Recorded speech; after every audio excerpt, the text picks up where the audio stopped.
Hello friends, welcome to Reva Designers. நம்ம இந்த வீடியோவில் ஏற்கனவே ஸ்கர்ட் வந்து இன்கம்ப்ளீட்டாக இருக்குது, அதை வந்து ஃபுல்லாக இன்னைக்கு கம்ப்ளீட் பண்ணிடலாம். இப்போது இந்த ஸ்கர்ட்டில் நம்ம பார்டர் வச்சுருக்கிற அந்த இடத்துல இந்த மாதிரி ஒரு 1/2 இன்ச் சைஸ்க்கு லேஸ் ஃபஸ்ட்டே எக்ஸ்ட்ரா நம்ம தையல் தெரியாமல் இருக்கிற அளவுக்கு ஒரு லேஸ் ஃபஸ்ட்டு அட்டாச் பண்ணிட்டேன். எக்ஸ்ட்ரா இன்னொரு லேஸ் அதுலேயே அட்டாச் பண்ணி காட்டுறேன். இந்த லேஸ் வைக்கும்போது பார்த்திங்கன்னா நம்ம இப்போ ஜாயின் போட்டிருக்கிற பீஸ் மேலே வைக்கணும். அப்படி வச்சோம்னா தான் அந்த ஸ்கர்ட்டு வந்து இப்படி போய் ஒன்று சேராமல் கொஞ்சம் பஃப்னு நல்லா தூக்கும். எப்பவுமே இந்த மாதிரி ஜாயின் போடும்போது அது மேலே அந்த தையல் மேலே வர மாதிரி லேஸோ இல்லை இந்த மாதிரி 1/2 இன்ச் சைஸ்க்கு பார்டர் மாதிரி ஏதாவது பீஸ் வைக்கிறதா இருந்தாலும் இந்த தையல் மேலே வச்சிட்டோம்னா பார்த்திங்கன்னா தையல் மேலே தான், அதாவது அந்த ஜாயிண்ட் மேலே வர மாதிரி நம்ம அதுக்கு கீழே எங்கேயும் இதில் வைக்க முடியாது. இருந்தாலும் ஜாயின் மேலே எக்ஸ்ட்ரா ஒரு பீஸ் வைக்கும்போது அந்த தையல்லாம் கொஞ்சம் விரியும். அந்த துணியோட அளவு எக்ஸ்ட்ராவாக இருக்கிற அளவு கொஞ்சம் பெருசாக விரிஞ்சு காட்டும். இந்த லேஸ் வரைக்கும் வச்சு முடித்தாச்சு. இப்போ அடுத்ததாக பார்த்திங்கன்னா இந்த டிசைன் போட்ட பீஸு அதுக்கு அடுத்தது ப்ளைன் பீஸு நம்மளுக்கு ரெண்டுமே கிட்டத்தட்ட ஈக்குவலாக தான் இருக்குது. இப்போ இந்த மாதிரி இதில் இந்த பார்டரில் அதே மாதிரி சைடில் இருந்த பீஸ்லாம் இதில் வந்து இந்த டிசைன் பீஸ் கொஞ்சம் மீதி இருந்ததை இந்த மாதிரி ஒரு ட்ரையாங்கிள் மாதிரி கட் பண்ணி எடுத்திருக்கேன். இது ஓரளவுக்கு தான், அதாவது ஸ்கர்ட்டோட நீளத்துக்கு ஒட்டுக்காக வைக்க முடியாது, ஓரளவுக்கு அதை கொஞ்சம் மறைக்கிற மாதிரி வைக்கலாம். இப்போ இந்த இதில் இந்த ப்ளைன் பீஸில் பார்த்திங்கன்னா நம்ம இதை அட்டாச் பண்ணி விட்டுறலாம். அப்போ அந்த ப்ளைன் வந்து கொஞ்சம் கம்மியாக தெரியும். நம்ம போடும்போது பார்த்திங்கன்னா நிறைய இந்த டிசைன் மட்டும் இருக்கிற மாதிரி தெரியும். அதுக்காக தான் இதில் எக்ஸ்ட்ராவாக இருந்ததெல்லாம் பார்டர் வச்சது போக மீதி இருந்த பார்டர்லாம் இந்த மாதிரி கொஞ்சம் கொஞ்சமாக இப்படி முக்கோணமாக கட் பண்ணி எடுத்து வச்சுருக்கேன். இப்போ இந்த முக்கோணமாக இருக்கிற இந்த பீஸை நம்ம ப்ளைனாக இருக்கிற பீஸில், ப்ளைனாக இருக்கிறது கிட்டத்தட்ட 8 பீஸ் இருக்குது. அந்த 8 பீஸ்லேயும் இந்த மாதிரி ப்ளைனில் இந்த டிசைன் பீஸை சென்டராக அட்டாச் பண்ணிடலாம். அப்போ கொஞ்சம் ப்ளைன் கொஞ்சம் கேப் அப்படி அந்த மாதிரி தெரியும்.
இப்போ 2 பீஸையும் நம்ம வந்து பேக் பீஸு ஃப்ரண்ட் பீஸ் ரெண்டையும் ரெடி பண்ணியாச்சு. இதை வந்து 2க்கும் ஜாயின் போட்டுடலாம்.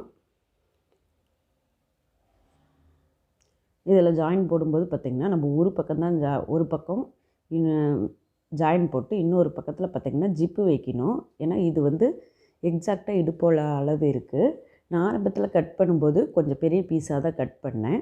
நம்ம வந்து 9 பீஸ், இடுப்போட அளவு வந்து 32 இன்ச்சு தான். ஸோ 32 இன்ச்சுக்கு மேலே வந்து இருக்கிற 18 பீஸும் 32 இன்ச்சுக்கு அளவுக்கு நம்மளுக்கு குறைச்சிடணும். இதில் நான் அந்த அளவுக்கு அந்த பீஸ்க்கு தையல் போட்டு விட்டேன். சப்போஸ் நம்ம அதை கட் பண்ணி கூட எடுக்கலாம். அப்படி கட் பண்ணி எடுத்துட்டா நம்ம மறுபடியும் எக்ஸ்ட்ரா நம்மளுக்கு கொஞ்சம் இடுப்போட அளவு பெருசு பண்ணணும் அப்படின்னா அது பண்ண முடியாமல் போகும். ஸோ அதனால் உள்ளே நம்ம கொஞ்சம் எக்ஸ்ட்ரா தையல் போட்டு விட்டோம்னா அது எப்போ வேணாலும் யூஸ் ஆகும். அதனால் தையல் போட்டே குறைச்சிக்கலாம். நம்ம வந்து ஃபஸ்ட்டு தையல் போட்டு விட்டதுலேருந்து அதை குறைக்கிறதுனா கொஞ்சம் கம்மி பண்ணி ஒரே அளவில் ஈவனாக எல்லா இடத்துலையும் இப்போ இந்த மாதிரி பண்ணிட்டோம்னா பார்த்திங்கன்னா இது வந்து ஒரு 2 இன்ச் அளவு அந்த ரேஞ்சில் தான் இருக்குது. இப்படி தான் இருக்கும் இந்த ஸ்கர்ட்டு. இப்போது நம்மளுக்கு வந்து ஸ்கர்ட் வந்து சைடு ஜாயின் பண்ணி ஸ்கர்ட்டோட மொத்த சுற்றளவும் வந்துருச்சு. இப்போ வந்து நம்ம இடுப்பு வந்து மடக்கி அடிச்சுக்கலாம். அதாவது இடுப்புக்கெல்லாம் நான் வந்து செப்பரேட் பீஸ் கொடுக்கறதில்ல. அந்த மாதிரி பெருசாக கொஞ்சம் பட்டையெல்லாம் அடிக்கிறதில்ல.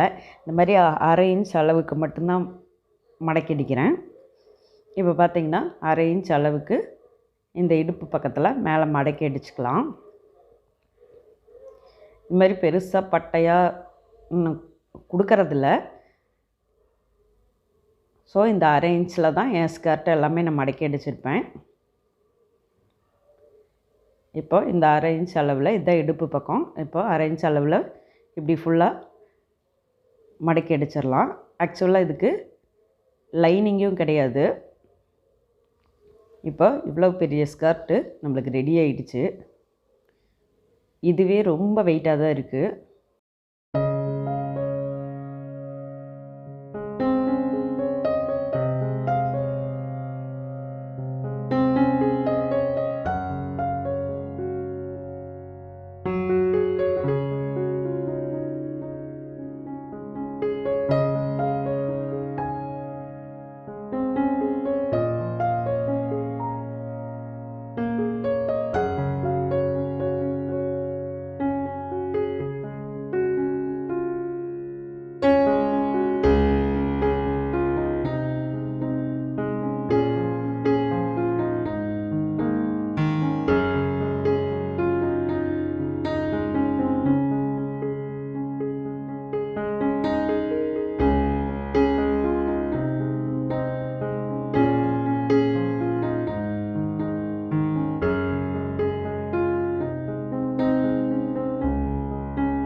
இப்போ இடுப்பு மடக்கி அடிச்சதுக்கப்புறம் பார்த்திங்கன்னா இந்த மாதிரி தான் இருக்கும்.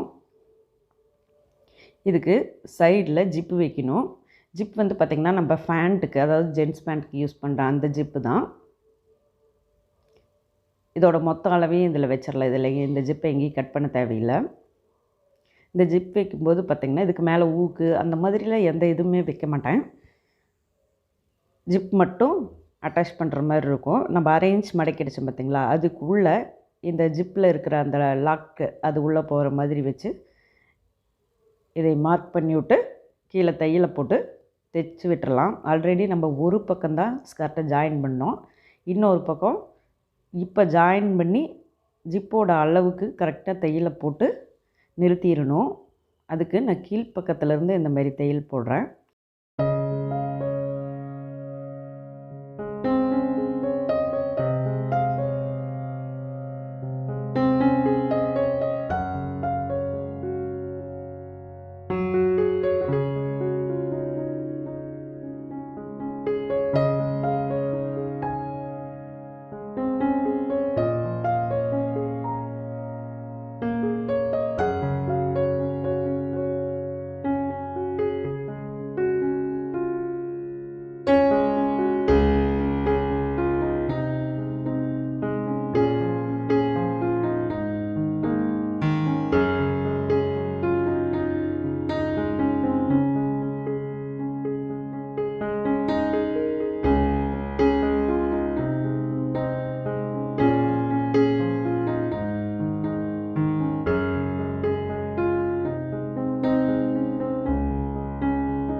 இந்த மாதிரி ஜிப் வைக்கிறது ரொம்ப ஈஸி தான். அதில் பார்த்திங்கன்னா இந்த ஜிப்பை ஒரு சைடு இந்த மாதிரி வச்சு நம்ம கீழே வந்து தையல் போட்டு இந்த ஜிப்புக்கு மார்க் பண்ணியிருக்கிற இடத்தோட ஸ்டாப் பண்ணியிருப்போம். அந்த இடத்து வரைக்கும் ஜிப்பு வந்து கரெக்டாக எண்டிங் பாயிண்ட்டு அதோடு முடித்து ஆப்போசிட் சைட்லேருந்து தைச்சா நம்மளுக்கு ஜிப்பு கம்ப்ளீட் ஆயிரும்.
இப்போது நம்மளுக்கு வந்து ஸ்கர்ட் கம்ப்ளீட் ஆகிடுச்சு. இந்த ஜிப் வச்சுருக்கிற இடத்துல இந்த சைடில் கொஞ்சம் ஓப்பன் பண்ணி விட்டு தான் நான் ஜிப் வச்சேன், அதாவது இடுப்பு பீஸை. அதனால் அதை மட்டும் கொஞ்சம் எல்லாம் ஜாயின் பண்ணி விட்டுடலாம். இப்போ அவ்வளோதான், நம்மளுக்கு ஸ்கர்ட் கம்ப்ளீட் ஆகிடுச்சு. ஆக்சுவலாக இதுக்கு வந்து ஏன் லைனிங் வைக்கலன்னா இதுவே ரொம்ப வெயிட்டாக தான் இருக்குது.